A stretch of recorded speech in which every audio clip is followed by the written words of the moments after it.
मंत्री।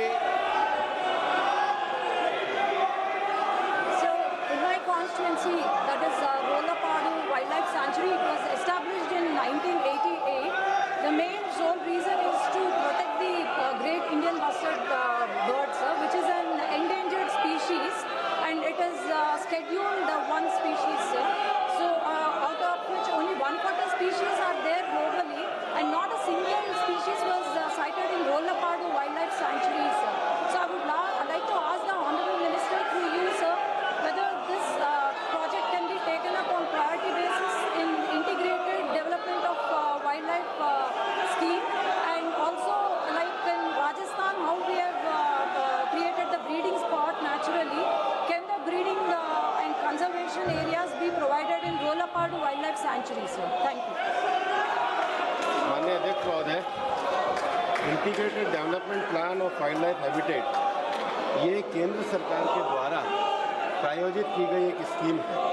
इस स्कीम के अंतर्गत हम राज्यों के साथ उनका जो शेयर है उस शेयर के आधार पर इस स्कीम को हम आगे चलाने का काम करते हैं।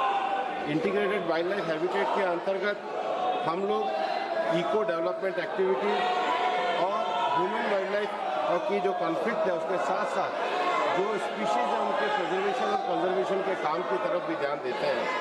माननीय सदस्य महोदय ने जो एक स्पेशली एंडेंजर्ड स्पीशीज के बारे में पूछा है, ऐसी जो 24 स्पीशीज है वो इसके अंतर्गत शामिल है। भारत सरकार ग्रेट इंडियन बस्टर्ड को पूरी तरीके से बचाने के लिए प्रतिबद्ध है। अभी इसका कार्य राजस्थान में किया जा रहा है और वही कार्य को अभी हम लोग कर रहे हैं, उस हैबिटेट को मैनेजमेंट कर रहे हैं। आंध्र प्रदेश से अगर कोई स्पेशल प्लान हमारे लिए आएगा तो निश्चित रूप से केंद्र सरकार उस पर ध्यान देगी। माननीय सदस्य, honourable member supplementary. Sir, under integrated development of wildlife habitat, all the states have been from 2021 to 24 have been sanctioned 243 crores, but the state of Andhra Pradesh has not been sanctioned, maybe because of the negligence of the previous government. So I would like to request if the Honourable Minister through you, sir, if the financial assistance can be given to the state of Andhra Pradesh on emergency basis, as we have major wildlife sanctuaries in our state. Thank you, sir. जैसा माननीय सदस्य महोदय ने बताया है कि previous government की उनकी सरकार की नेग्लिजेंसी थी, वो अपनी प्रदेश सरकार से बात करें। हम केवल जो राज्यों से एपीओ आते हैं उसी के आधार पर सैंक्शन करते हैं। राज्य सरकार के प्रस्ताव अभी आना अपेक्षित है। श्री अप्पल नायडू कलिशेट्टी। अप्पल नायडू कलिशेट्टी।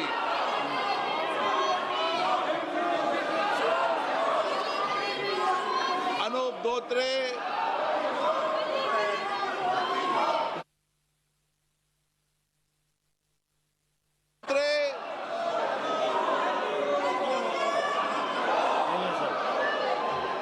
रुद्र नारायण मणि पानी।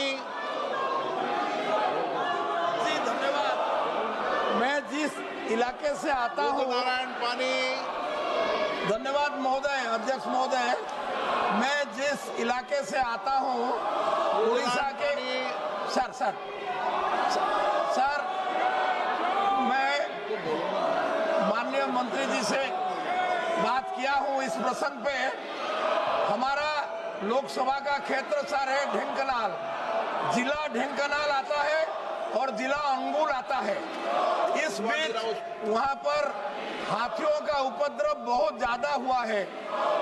माननीय मंत्री जी से भी मैं निवेदन किया हूँ, पिछले 31 तारीख को हिंदोल करके एक ब्लॉक है, वहाँ का एक गांव में एक दिन 3 व्यक्ति को हाथी मारा। मैं माननीय मंत्री जी का ध्यान आकर्षण किया हूँ।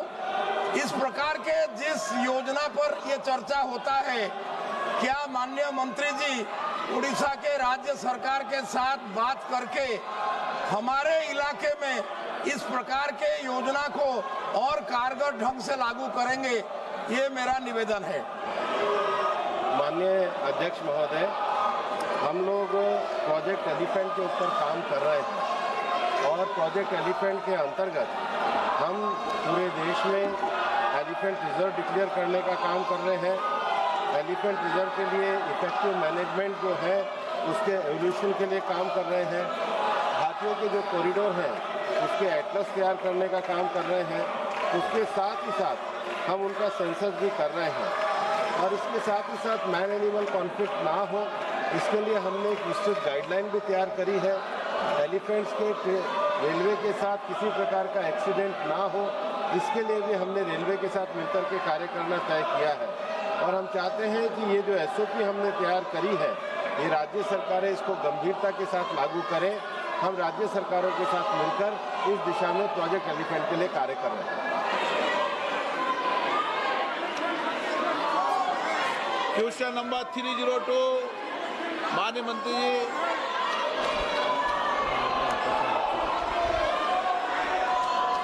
Question number 303 Shri doctor Kalanidhi Veeraswamy माननीय मंत्री जी।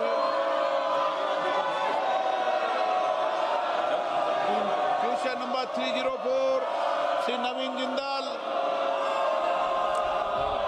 धन्यवाद अध्यक्ष जी। मैं मंत्री जी को उनके विस्तार से दिए जवाब और पर्यावरण संरक्षण के प्रयासों के लिए मैं धन्यवाद देता हूं।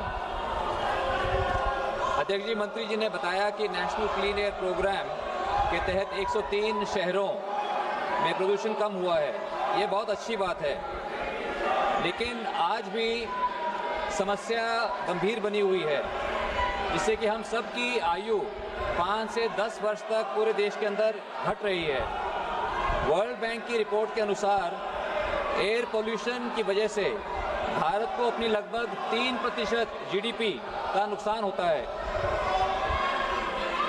मैं मंत्री जी से मेरा प्रश्न है कि इतने सरकारी प्रयासों के बाद भी समस्या जब गंभीर है तो क्या सरकार जनता की भागीदारी बढ़ाने के लिए इस विषय पर जन अभियान शुरू करने की पहल कर रही है जिसमें हर प्रकार के प्रदूषण के खिलाफ जंग छेड़ी जाए, जिसके अंदर ध्वनि प्रदूषण यानी कि नॉइज पोल्यूशन भी शामिल हो। धन्यवाद।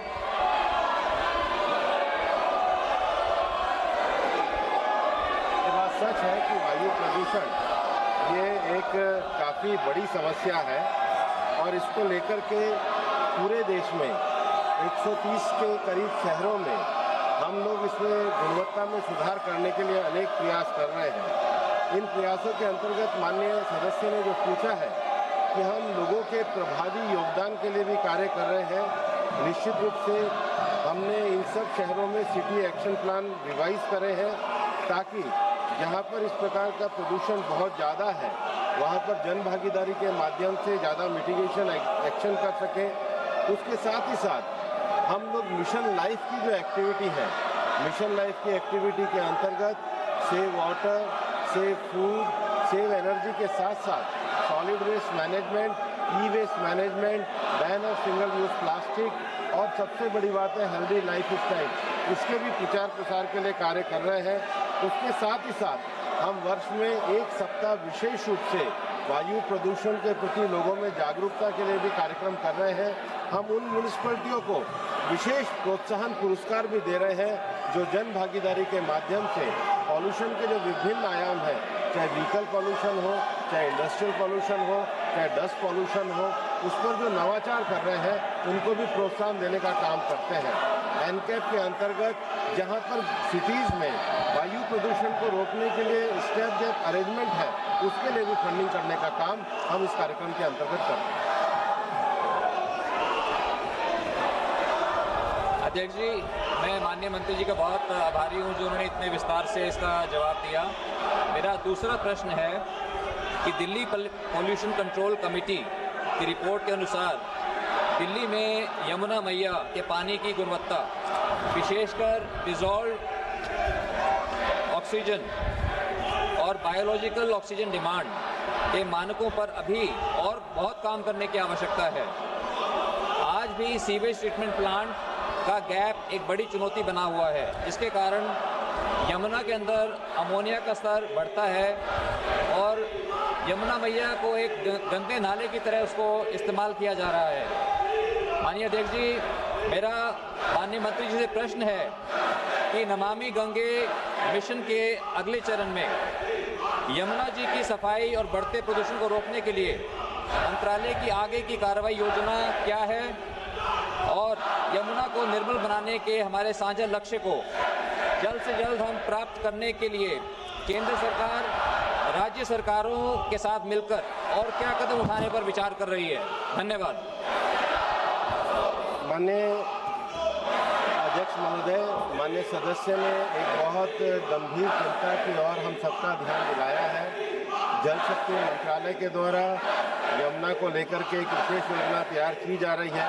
उसके साथ ही साथ सीवेज स्टैंडर्ड को बनाने के लिए वाटर एक्ट के अंतर्गत और यमुना में जो अन्य जो शहरी आबादियाँ हैं उनसे जो प्रदूषण आता है उसके लिए एसटीपी लगाने के लिए एक व्यापक योजना कार्यवाही पर कार्य किया जा रहा है। जल शक्ति मंत्रालय के साथ पर्यावरण मंत्रालय उसको सहयोग कर रहा है।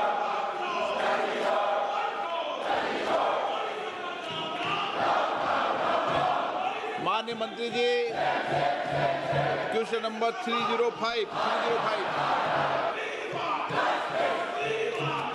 माननीय सदस्यगण, आपको 14 दिन हो गए सदन को नियोजित तरीके से आप बाधित कर रहे हैं। 14 दिन से आप सदन को नहीं चलने दे रहे। ये लोकतंत्र की परंपराओं के अनुरूप नहीं है। देश की जनता का करोड़ों रुपया कार्रवाई में खर्च होता है। आपको जनता ने यहाँ प्रश्न पूछने, मुद्दे उठाने के लिए भेजा है, उनकी अपेक्षाएं, आकांक्षाओं के लिए भेजा है, उनकी कठिनाई और चुनौतियों के लिए भेजा है। लेकिन आप सदन में नियोजित तरीके से शोरगुल करना, हंगामा करना, तख्तियां लहराना, ये संसदीय परंपराओं के अनुरूप नहीं है। और 14 दिन तक आप जिस तरीके का व्यवहार आचरण कर रहा है, पूरा देश आपको देख रहा है। आपको नारेबाजी, तख्तियां, प्रदर्शन करना है तो आप सदन के कैंपस के बाहर करिए। हर मुद्दे पर चर्चा होगी। सदन चर्चा संवाद के लिए महत्वपूर्ण विधेयकों पर भी चर्चा होगी। आप जाकर बैठिए। सदन नहीं चलना देना चाहते आप? देश की जनता ये सब देख रही है। मैं पुनः आपसे आग्रह कर रहा हूं कि सदन की कार्रवाई को चलने दें। मैं सभी माननीय सदस्यों को हर विषय पर पर्याप्त अवसर, पर्याप्त समय दूंगा। प्लीज बैठिए। सदन की कार्रवाई आज 2 बजे तक के लिए स्थगित की जाती है। इधर तो माननीय सदस्यगण, माननीय अध्यक्ष जी को कई माननीय सदस्यों द्वारा कुछ विषयों पर स्थगन प्रस्ताव की सूचनाएं प्राप्त हुई हैं। माननीय अध्यक्ष जी ने स्थगन प्रस्ताव की किसी भी सूचना के लिए अनुमति प्रदान नहीं की है। सभा पटल पर रखे जाने वाले पत्र। आइटम नंबर 2, माननीय मंत्री श्री अर्जुन मेघवाल जी। माननीय सभापति जी, मैं लोकसभा की संशोधित कार्य सूची के क्रम संख्या 2 पर अंकित दस्तावेज जो हमारे वरिष्ठ साथी श्री गजेंद्र सिंह शेखावत जी के नाम के आगे अंकित है, जो मिनिस्ट्री संस्कृति मंत्रालय से संबंधित है, आपकी अनुमति से सदन के पटल पर रखता हूँ। धन्यवाद। आइटम नंबर 3, माननीय मंत्री श्री जयंत चौधरी जी। Madam Chairperson, with your kind permission, I rise to lay at the table of the House papers mentioned against my name at serial number 3 of today's revised list of business. Item number 4, माननीय मंत्री श्री अर्जुन मेघवाल जी। माननीय सभापति जी, मैं आपकी अनुमति से मेरे सहयोगी श्री पंकज चौधरी जी की ओर से आज की कार्य सूची के क्रम संख्या 4 पर अंकित वर्णित वित्त मंत्रालय से संबंधित कागजात सदन के पटल पर रखता हूँ। धन्यवाद। आइटम नंबर 5, माननीय मंत्री Shri Kirtivardhan Singh ji. Respected Deputy Speaker ma'am, with your permission, I rise to lay on the table of the House the papers related to the Ministry of Environment, Forest and Climate Change as mentioned against my name at serial number 5 in today's list of business. Thank you. Item number 6, माननीय मंत्री श्री सुकांत मजूमदार जी। Respected Chairperson Madam, with your kind permission, I rise to lay on the table of the House the papers mentioned against my name at serial number 6 in today's list of business. माननीय सदस्य item number 7 माननीय सदस्य श्री अरुण गोविल जी। I wish to present the 8th report, Hindi and English versions of the Standing Committee on External Affairs, 18th Lok Sabha on the subject, Evaluation of India's Indian Ocean Strategy, as listed against my name as serial number 7 in today's list of business. Item number 8 माननीय सदस्य Shri B Mehtab जी।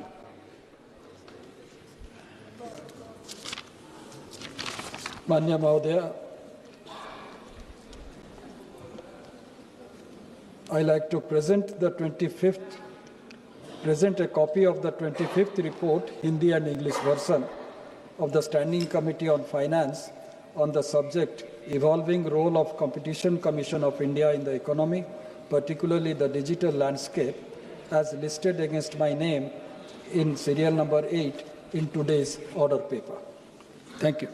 Item number 9 माननीय सदस्य doctor CM. Ramesh ji. In the 4th and 5th report, Hindi and English version of the Standing Committee on Railways, as listed against my name at serial number 9 in today's list of business. Item number 10 माननीय सदस्य श्री प्रताप चंद्र सारंगी जी। Honorable Chairperson, Madam, I rise to present the 6th, 7th, 8th and 9th reports of the Standing Committee on Water Resources as listed against my name in today's list of business. Namaskar. Item number 11 माननीय सदस्य श्री राजू बिष्ट जी। Madam, I rise to present the 18th and 19th report, Hindi and English version of the Standing Committee on Rural Development and Panchayati Raj as listed against my name in today's list of business. Item number 12 माननीय सदस्य Shri PC. Mohan ji. माननीय सभापति जी, आज की कार्यसूची में मेरे नाम के सामने क्रम संख्या 12 पर यथा सूचीबद्ध सामाजिक न्याय और अधिकारिता संबंधी स्थायी समिति का 9वां, 10वां एवं 11वां प्रतिवेदन हिंदी और अंग्रेजी संस्करण में प्रस्तुत करता हूं। आइटम नंबर 13 माननीय सदस्य डॉक्टर ए.बी. अकोइजम माननीय सदस्य श्री दर्शन सिंह चौधरी जी। Thank you, Madam. Ma'am, with your kind permission, I rise to lay report number 362 in English and Hindi of the Standing Committee on Education, Women, Children, Youth and Sports on action taken by the government on the recommendations contained in the 356th report on implementation of the National Education Policy 2020 in higher education as listed against my name at serial number 13 in today's order paper. Thank you, Madam. Item number 14 माननीय मंत्री जी अर्जुन राम मेघवाल जी।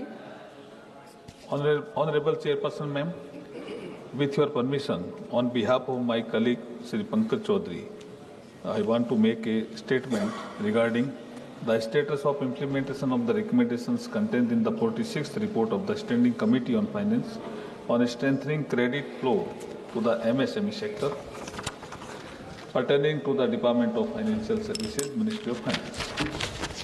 Second, the status of implementation of the recommendations contained in the 59th report of the Standing Committee on Finance on cyber security and rising incident of cyber white collar crimes pertaining to the Department of Financial Services, Ministry of Finance. Third, the status of implementation of the recommendations contained in the 66th report of the Standing Committee on Finance on performance review and regulation of insurance sector pertaining to the Department of Financial Services, Ministry of Finance. Thank you. Item number 15 माननीय मंत्री Shri Harsh Malhotra ji. Respected Madam, with your permission, I rise to make the following statements regarding the current status of implementation of the recommendations contained in the 3rd report and 10th report of the Standing Committee on Finance on demands for grants in respect of the Ministry of Corporate Affairs for the financial years 2024-25 and 2025-26 respectively are placed on the record of the House. Item number 15A, माननीय वित्त मंत्री जी।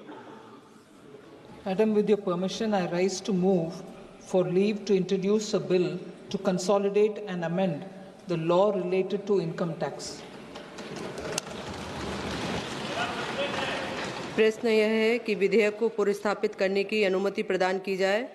जो सदस्य इसके पक्ष में है वो हाँ कहें, जो सदस्य इसके विरोध में है वो ना कहें। मेरे विचार में निर्णय हाँ वालों के पक्ष में हुआ, हाँ वालों के पक्ष में हुआ।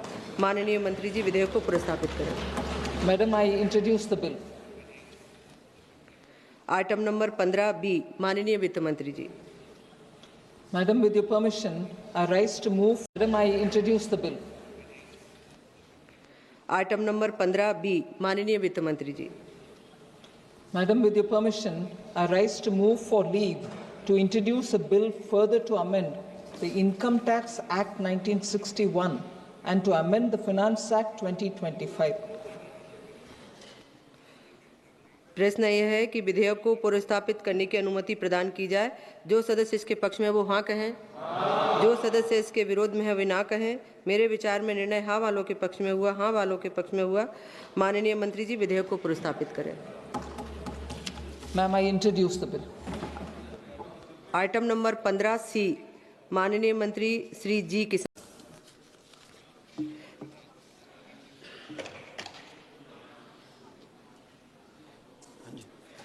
माननीय सदस्य श्री निशिकांत जी, आपका नोटिस मिला है और माननीय अध्यक्ष जी के विचाराधीन है।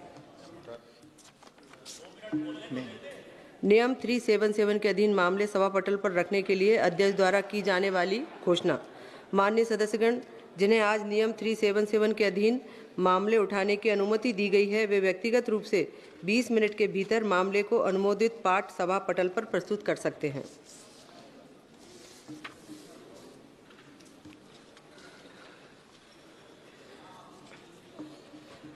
माननीय सदस्यगण, आइटम नंबर 17 और 18 एक साथ लिए जा रहे हैं। राष्ट्रीय खेल शासन विधेयक 2025, राष्ट्रीय डोपिंग रोधी संशोधन विधेयक 2025। माननीय मंत्री जी।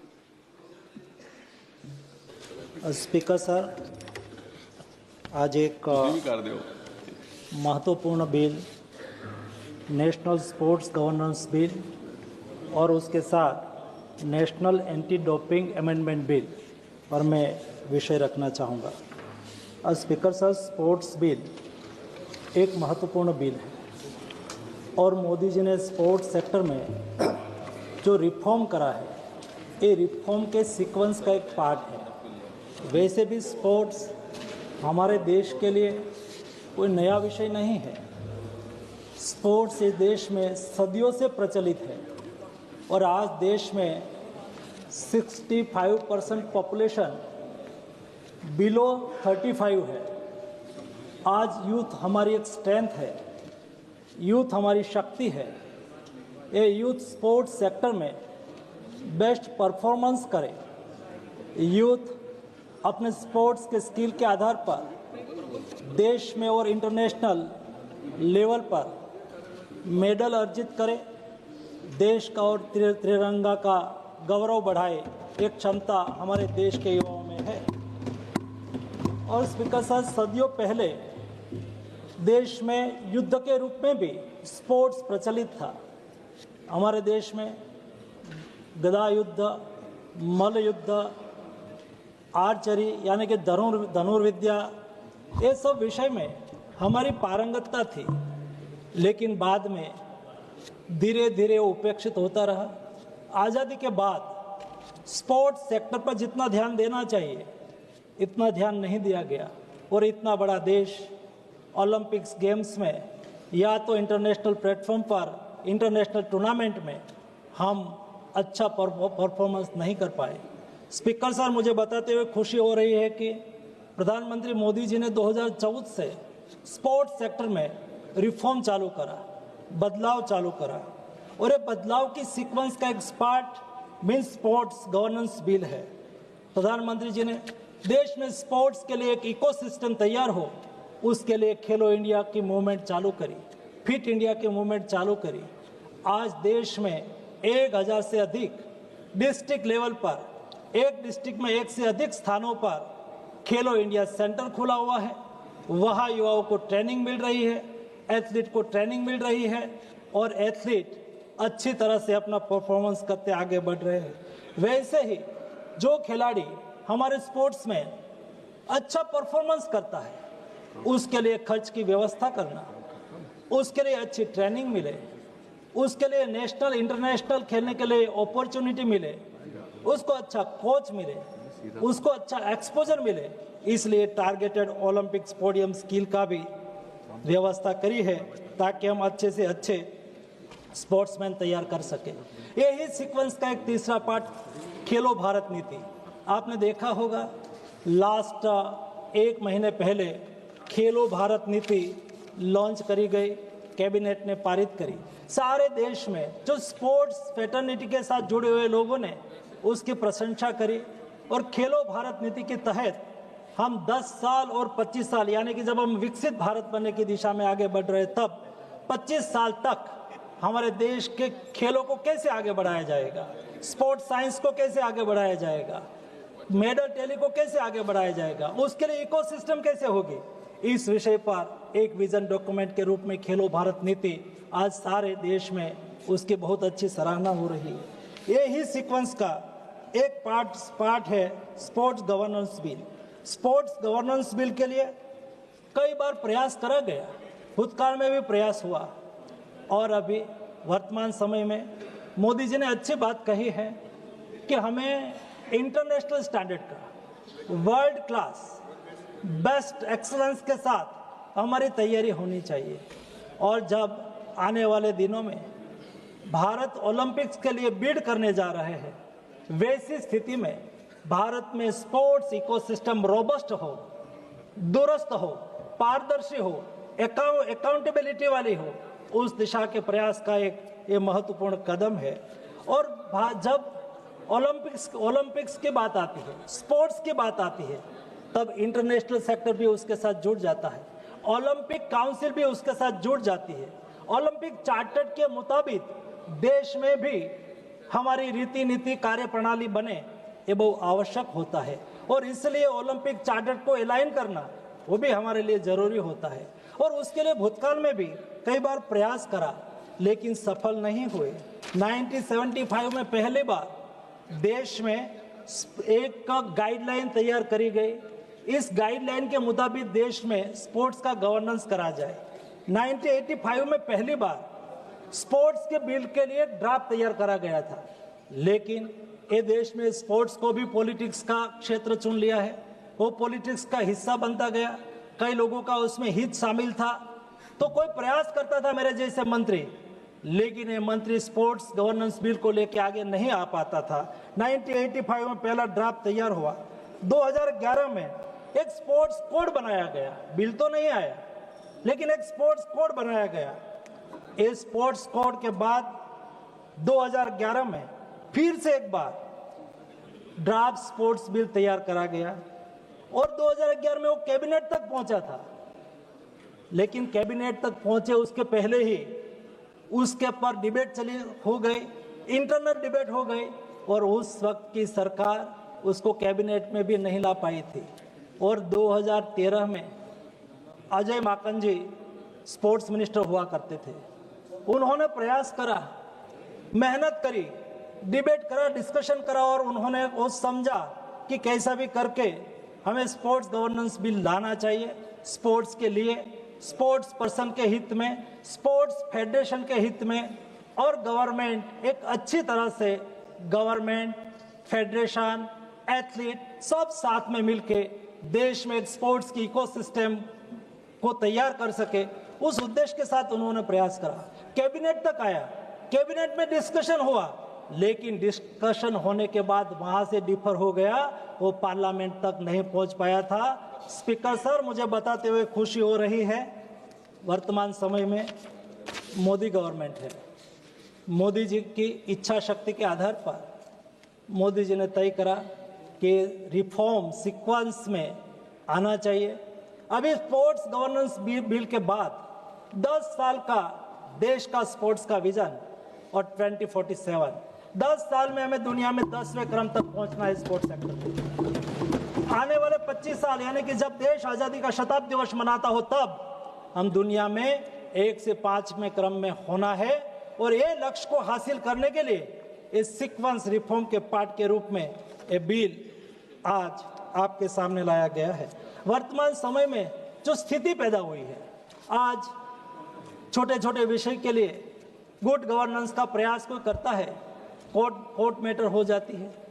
देश में 350 से अधिक मामला कोर्ट में पड़ा हुआ है।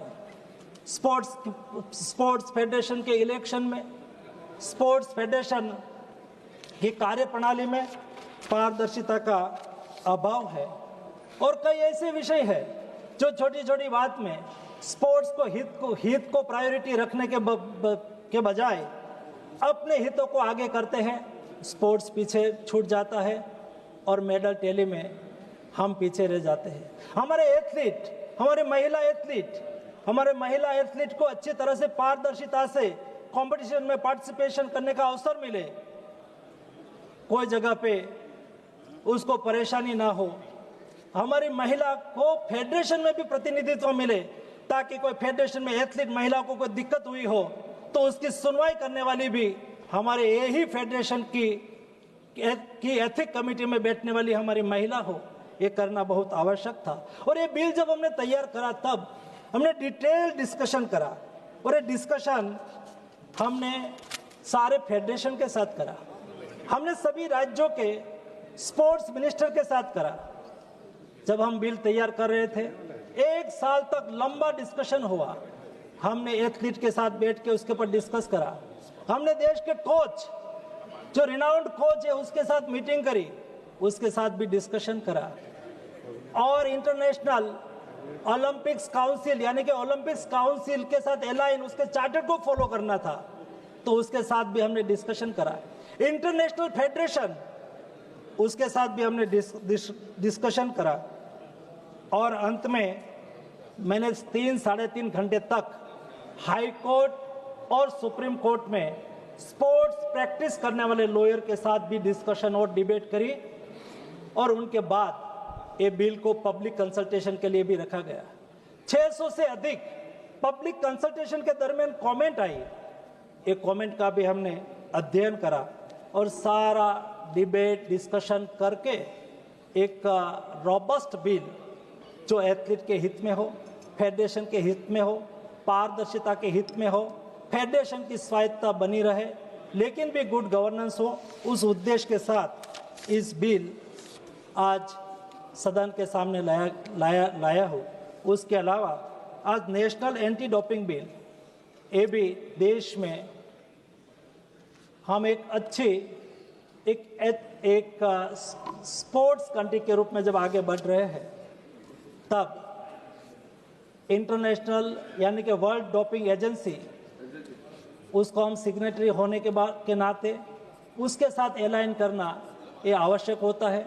समय बदलता है, परिस्थिति बदलती है, विषय बदलता है। समय, परिस्थिति और विषयों के साथ जब वर्ल्ड डोपिंग एजेंसी नए नए नियम बनाती है उसको अलाइन करना आवश्यक होता है। अलाइन करने के लिए हम नेशनल एंटी डोपिंग बिल में अमेंडमेंट भी लेके आए हैं। दोनों बिल पर सदन विचार करे और उसको पारित करे, यही अपेक्षा है। स्पीकर महोदय, मैं आपसे अपेक्षा करूंगा कि आप सम्मानित सदस्यों के सामने विषय रखें। माननीय सदस्य श्री केसी नैनी शिवानाथ जी।